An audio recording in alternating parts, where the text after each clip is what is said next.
There was a Jewish leader named Nicodemus who belonged to the party of the Pharisees.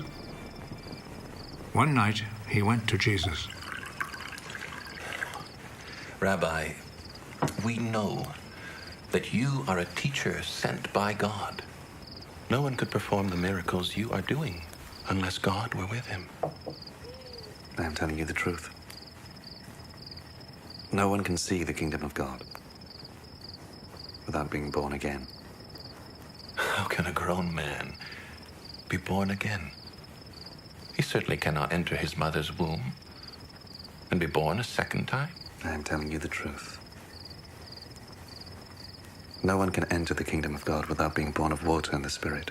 A person is born physically of human parents, but is born spiritually of the Spirit.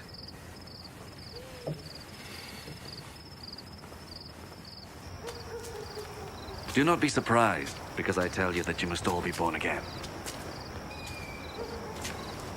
The wind blows wherever it wishes. You hear the sound it makes, but you do not know where it comes from or where it is going. It is like that with everyone who is born of the Spirit. How can this be? You are a great teacher in Israel, and you don't know this.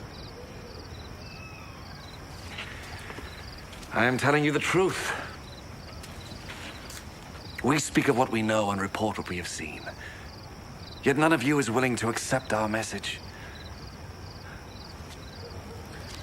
You do not believe me when I tell you about the things of this world. How will you ever believe me then, when I tell you about the things of heaven? And no one has ever gone up to heaven, except the Son of Man, who came down from heaven. As Moses lifted up the bronze snake on a pole in the desert, in the same way the Son of Man must be lifted up, so that everyone who believes in him may have eternal life. For God loved the world so much that he gave his only Son, so that everyone who believes in him may not die, but have eternal life. For God did not send his Son into the world to be its judge, but to be its Savior.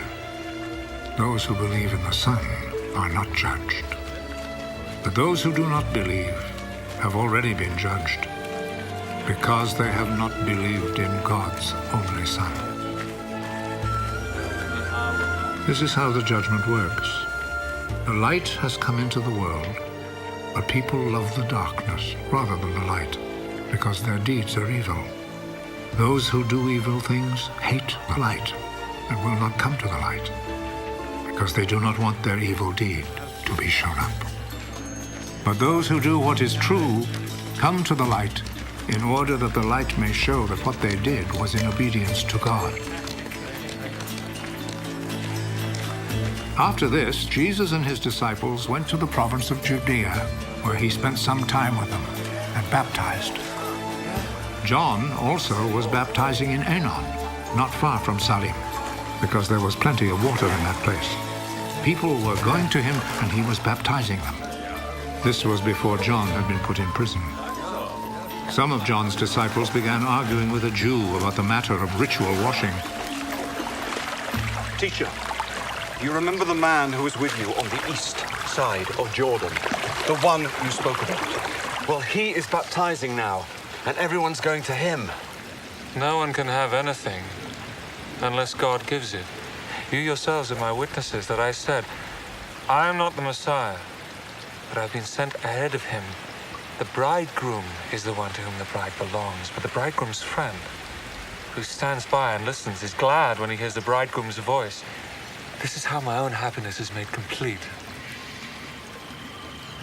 He must become more important, while I become less important. He who comes from above is greater than all. He who is from the earth belongs to the earth and speaks about earthly matters, but he who comes from heaven is above all. He tells what he has seen and heard, yet no one accepts his message. But whoever accepts his message confirms by this that God is truthful. The one whom God has sent speaks God's words because God gives him the fullness of his Spirit. The Father loves his Son and has put everything in his power. Whoever believes in the Son has eternal life. Whoever disobeys the Son will not have life, but will remain under God's punishment.